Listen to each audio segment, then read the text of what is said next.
good afternoon. My name is Specialist Videla, and today I'll be giving you guys an unclassified brief on the leadership styles in the Army. All right, now before we begin, here's one of your exits. All right, the restroom is there if you need to use it. Please stay awake, drink water if you have to, step to the back if you're having trouble staying awake. All right, next slide.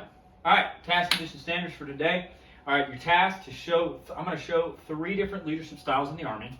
All right, I'm going to cover them more in depth, and I'm going to make sure that you guys understand kind of like the system that the Army's got going on. All right, so most of this that I got, all of this that I got was off of AR 600-100, all right, which is the Army's regulation on leadership, pretty much. This is how that's how the Army is basing their leadership styles and how they are presenting themselves.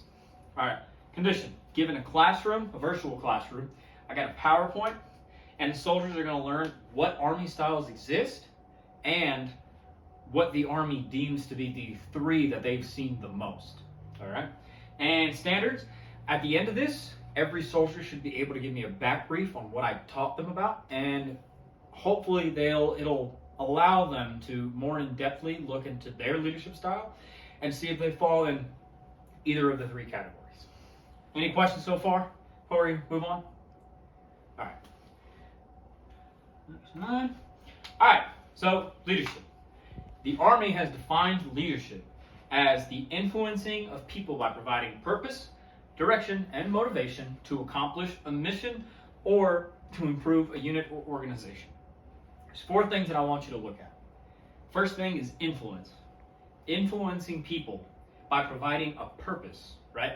Second thing I want you to look at is purpose, all right?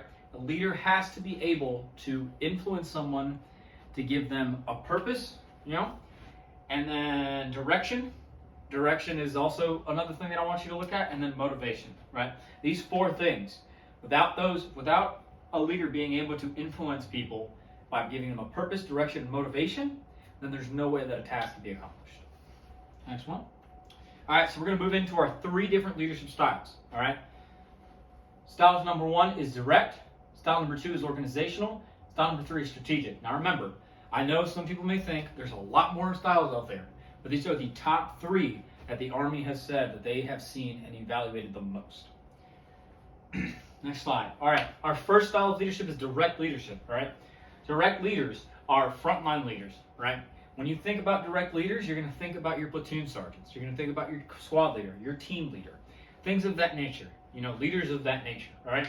They build cohesive teams, they empower subordinates, and they develop and execute their plans, all right?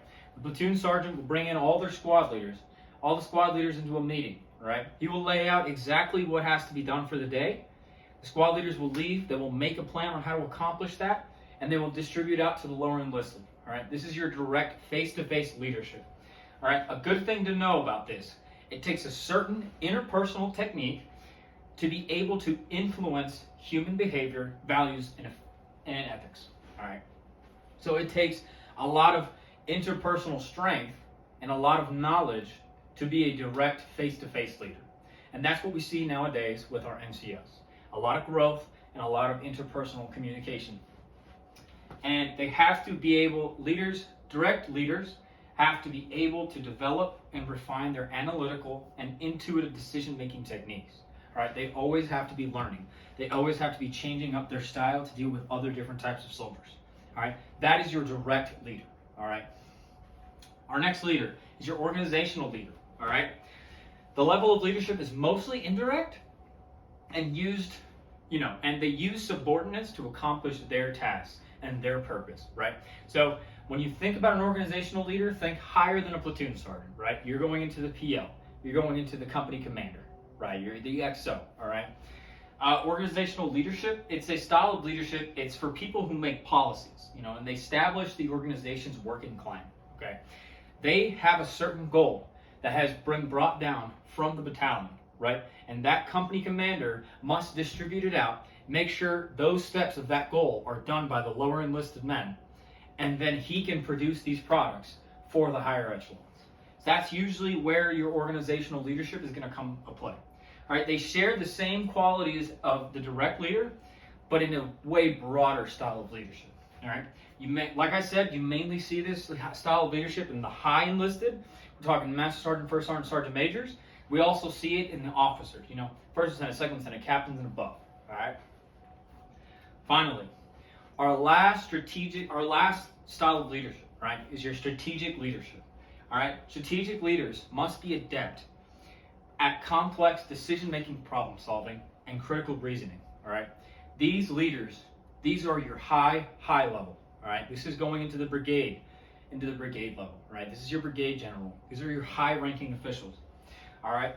These leaders mainly convey their messages through their professionalism, direction to support the traditional Army values, all right? These are people who can talk, who can walk, and who can look the Army values. These are high people who have grabbed all of that and made it into their style, and they use their words, their actions, and their decisions to strategize on how they can accomplish a way broader mission.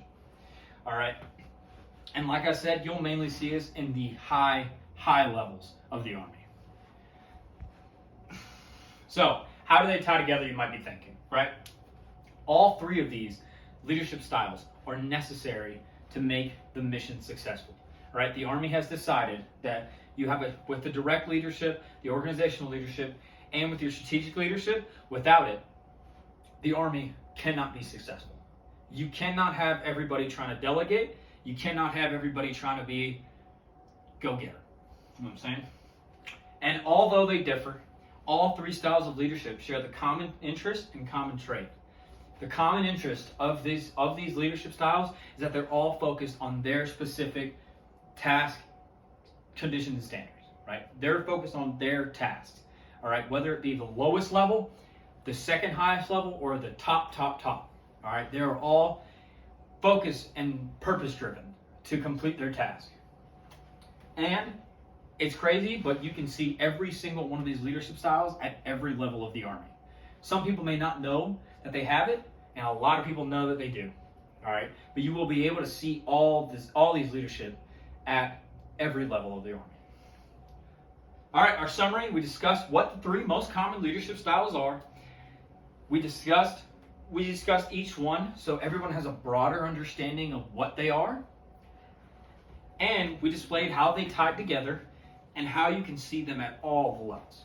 All right. All right, AAR. Let's do some sustains. All right, thank you. Some improves. Anybody? No? All right.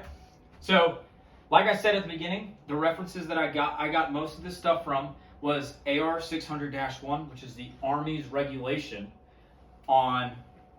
This is the Army's regulation on how they have their leadership set up. All right.